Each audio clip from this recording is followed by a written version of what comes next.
Coming up, State of Business, sponsored by Meet your work and learn targets. Log on to my SLT app to activate. IWS Aviation.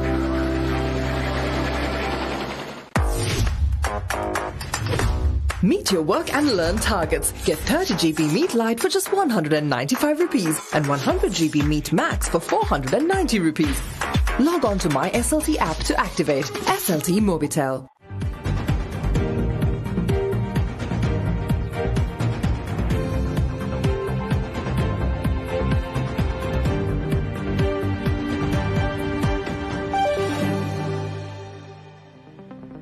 Good evening and welcome to the State of Business on our television. I am Chavika Samarasinghe. Let's have a look at the headlines. August sees rise in merchandise exports. The ADB addresses the food crisis in Asia and the Pacific. News in detail. Earnings from merchandise exports increased by 10.24% year-on-year to $1,213.7 million in August 2022. As per data released by Sri Lanka Customs. This was mainly due to increases in earnings from export of apparel and textiles, according to the Export Development Board, provisional data. Major product sectors except coconut-based products, apparel and textiles, tea, rubber-based products, electrical and electronic components, spices and concentrates, diamonds, gems and jewelry, food and beverages, seafood and ornamental fish, recorded increased exports in August 2022. From the period from January to August 2022, merchandise exports increased 12.04% to $8,853 million compared to the corresponding period of 2021. Major product sectors except tea, rubber-based products, and spices and concentrates, apparel and textiles, coconut-based products, electronics and electronic components, gems and jewelry, food and beverages, and seafood recorded increased exports. Strong export growth was recorded for the top 10 export markets in the period from January to August 2022. The single largest export destination, the United States of America, recorded $2,308.75 million in exports during the period from January to August 2022, a significant year-on-year increase of 21.19% in comparison to the $1,905.02 million recorded in 2021.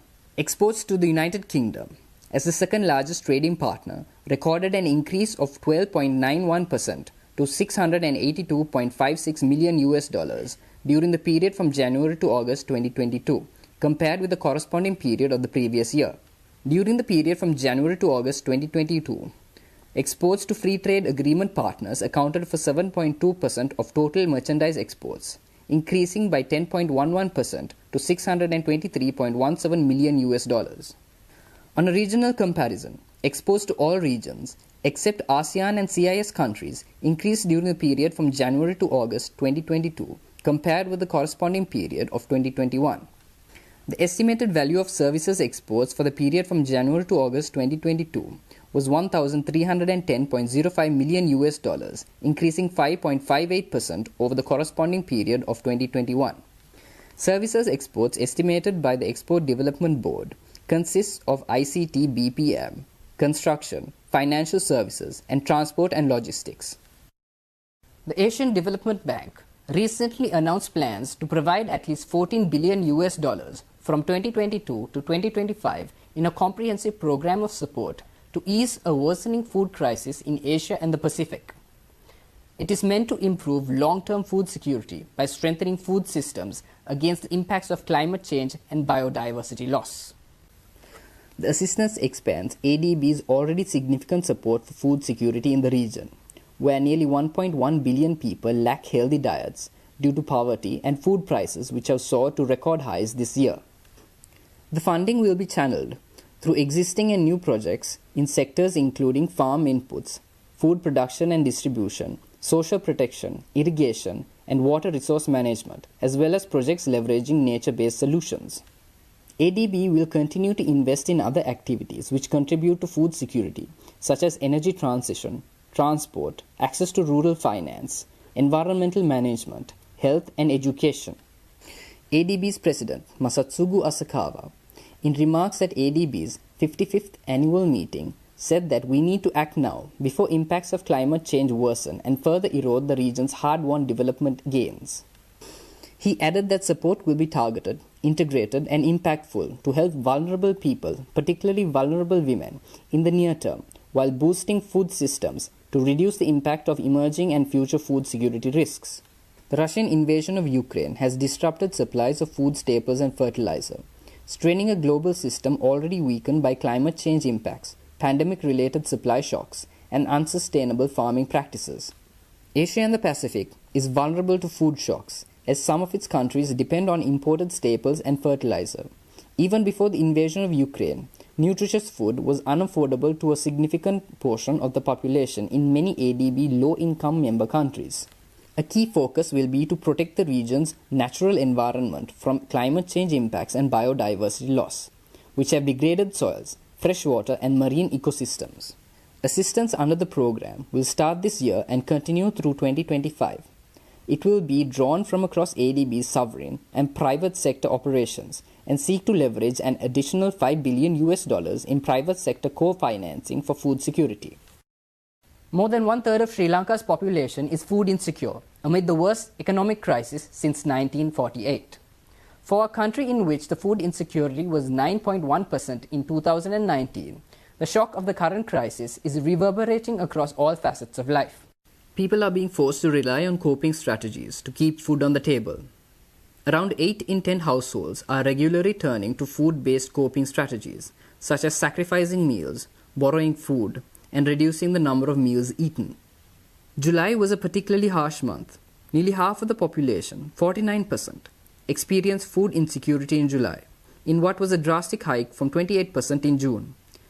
This came at the peak of political instability, high month-to-month food inflation, and intense fuel shortages.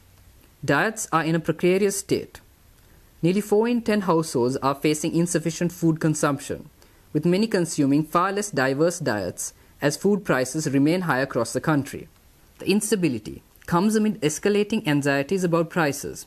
Almost all families, 92%, were worried about food prices. Meanwhile, 4 in 10 families are worried about fuel prices. There has been little to allay these concerns, which have been creeping higher and higher in recent months. The crisis is wreaking disproportionate impacts across different segments of society. This was seen across a range of divides. Female-headed households were faring worse than male-headed households, while those in estate and urban areas were faring far worse than those in rural areas. Similar disparities could be found across educational levels and income sources.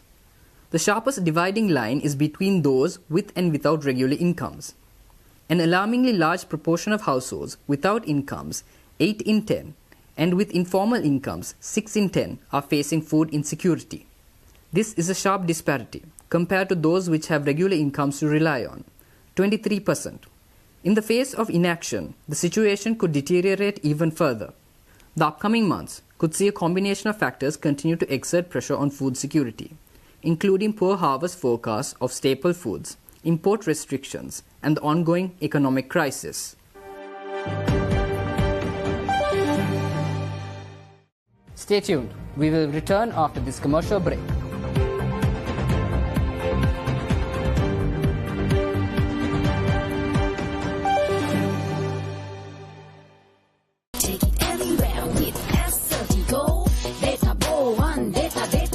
A non-stop journey with Data Bo 1 from SLT Mobitel Home Broadband.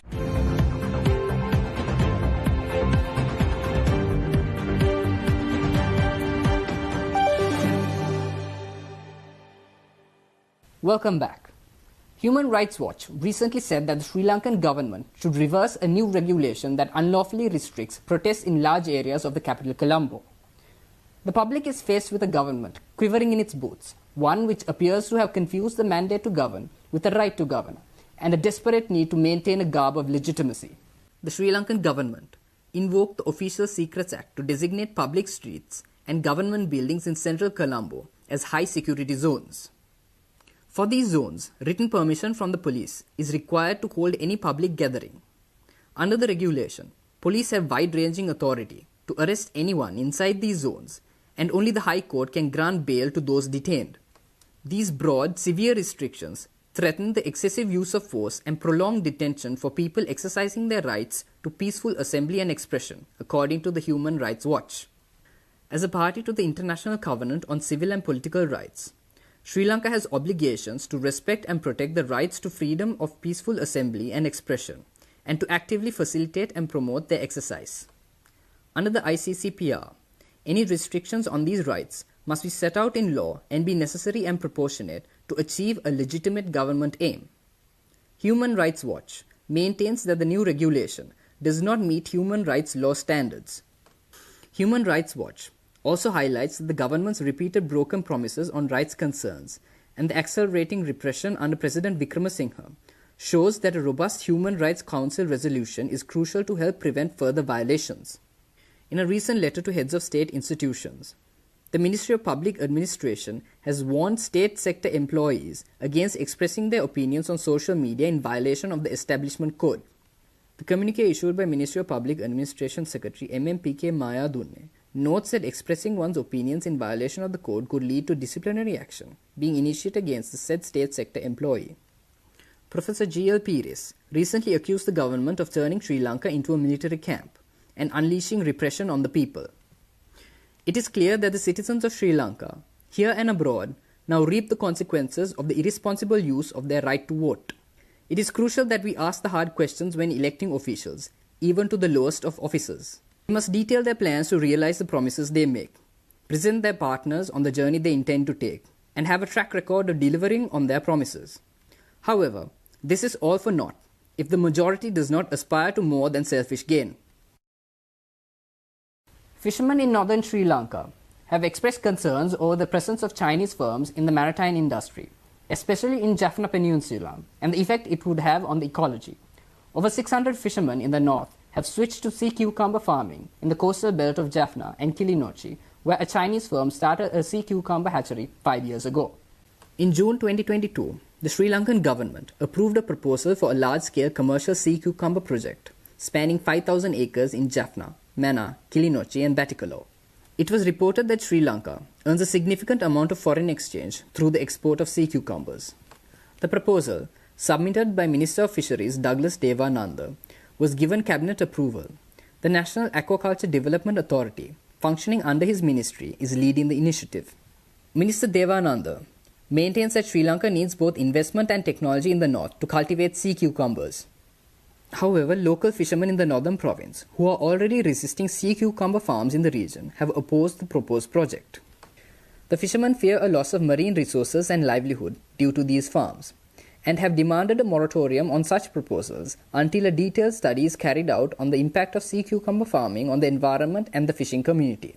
Local fishermen from northern Sri Lanka consider the government's thrust on commercial aquaculture a threat to their livelihoods and land. While the government is trying to promote the projects, claiming that they will provide jobs for the locals, fishermen believe that the farms will lead to lasting damage to the local marine ecology on which their livelihoods depend. Notably, a similar Chinese project in Kilinochchi faced opposition in 2021 from local fishermen who objected to the fencing of the land adjoining the sea, which restricted access to even locals. Various Chinese companies and entities have firmed up proposals aimed at gaining long-term control of Sri Lankan marine resources. Farming of sea cucumbers in Sri Lanka is one such area China is targeting. Officials cite the need to bring in technology. However, Chinese entities often take a domineering stance rather than one of collaboration in most countries they enter.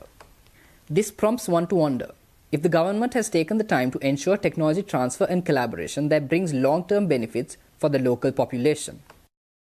Rotary Club of Colombo Metropolitan, in partnership with the Royal Colombo Golf Club and Dialogue Enterprise, the corporate solutions arm of Dialogue Axiata PLC, presents the Par 3 Golf Classic on the 29th of October 2022. The Dialogue Enterprise Rotary Metro Par 3 Golf Tournament is a unique event where the entire course is converted into a Par 54 course, the only one of its kind in Sri Lanka. With the holes being of various lengths, but all playing to a Par 3 each, this tournament presents a challenging yet fun outing for the players. This annual golfing event is held with the objective of collecting funds to aid multiple community development projects initiated, monitored and managed by the Rotary Club of Colombo Metropolitan. Dilini Hennayaka, President of the Rotary Club of Colombo Metropolitan, commented that the aim in organizing this annual event is to help build and empower underprivileged communities. Two Hearts has aided in significantly reducing the waiting list at Lady Ridgeway Hospital in Colombo to help save lives of children born with congenital heart disease. The club helps fund these critical surgeries at private hospitals and in doing so reduces child mortality. In the past 2 years, the club has been working with multiple government hospitals to help procure essential medication to ease the burdens of the less fortunate.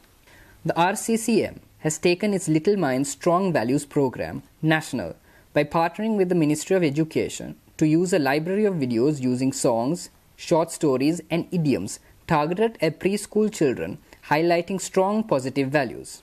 RCCM continues to support Met Seva and Sit Sevana, two homes located in Wallavaya that houses over 3,000 mentally and physically challenged children and adults. This year, the club is partnering with Vision Fund Lanka in Trincomalee to form client groups to provide microloans up to 50,000 rupees. These individual loans are provided based on a cross guarantee among group members in the community and thus supports and empowers women without any collateral to access funds for their business purposes. The beneficiaries are also provided with financial literacy on careful borrowing and savings at the commencement of the relationship. They are also working with Ape Lanka and providing drinking water and enabling home gardens. Other projects managed and supported by the club include Sunshine Games, a sports meet and carnival for over 800 differently abled children, and an after-school English and IT education program for children of Gamini Vidyalaya and those in its vicinity. Speaking at a press briefing on sponsorship, Kumar Mirchandani, Project Chair Golf for the RCCM, given economic conditions, highlighted the drive behind organizing this year's tournament. Donors come forward for many different reasons, right? They come for marketing, they come for CSR, but I think the most important thing is they trust the charity organization to do the right thing, to use the money correctly, and to use the money in the right place. One project that Dilini and Dinali didn't mention, right? Tanamal Villa, Vellavai පැත්ත ගියොත් මෙත් සේවා කියලා තැනක් තියෙනවා. ඒකේ ඉන්නවා ළමයි 100ක් 150ක්. I don't know how to say this single ඔක්කොමලට තියෙන්නේ spinal problems, back problems. සමහර කට්ටියට ඇවිදින්නත් බෑ. මුළු ජීවිතේම ඒගොල්ලන් පුටුවේ ඉන්නේ. ඒක දැක්කොත් කවුරුත් සල්ලි දෙන්න බෑ කියලා කියන්නේ. When we went there, we had some members of our club who had to be taken out. It's something we've been working on a long time. And one of the projects that you are supporting through your sponsorship is this most incredible place. If you're ever in that area, Karunakal Gila Balan, there's a gentleman called Niroshan who's working there. He's working his heart out, and we support Metseva and Tanamal Villa in that area. It's an incredible place. It'll teach you to understand how blessed we really all are. So this is what Rotary Colombo Metropolitan does. With the money that we raise, we help our communities. Par 3, all 18 holes become Par 3. It's the only one of its kind, very unique, and we have usually more people than we can handle who want to enter the tournament.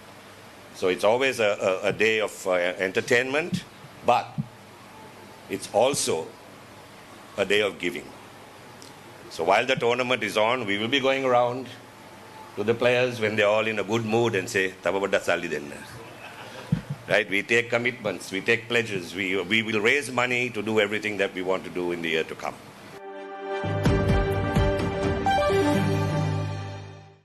Stay tuned for stock updates.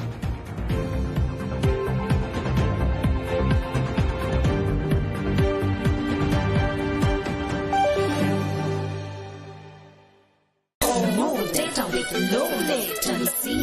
Data Bo 1, data Bo 1. A non-stop journey with Data Bo 1 from SLT Mobitel Home Broadband.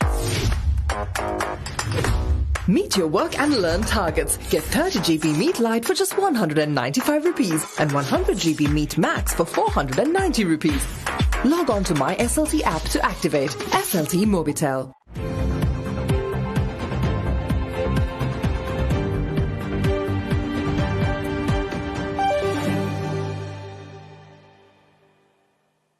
Welcome back.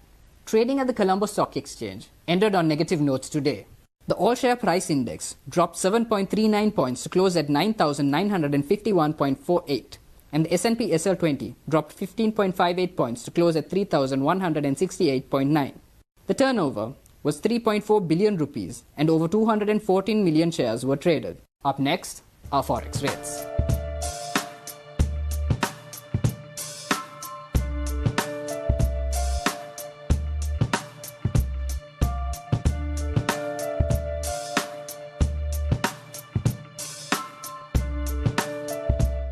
That's all our news for today.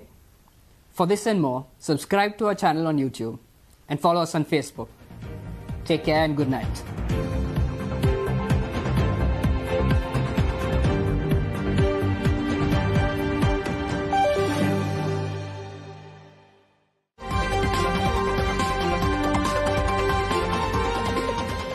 State of Business was sponsored by Meet your work and learn targets. Log on to my SLT app to activate.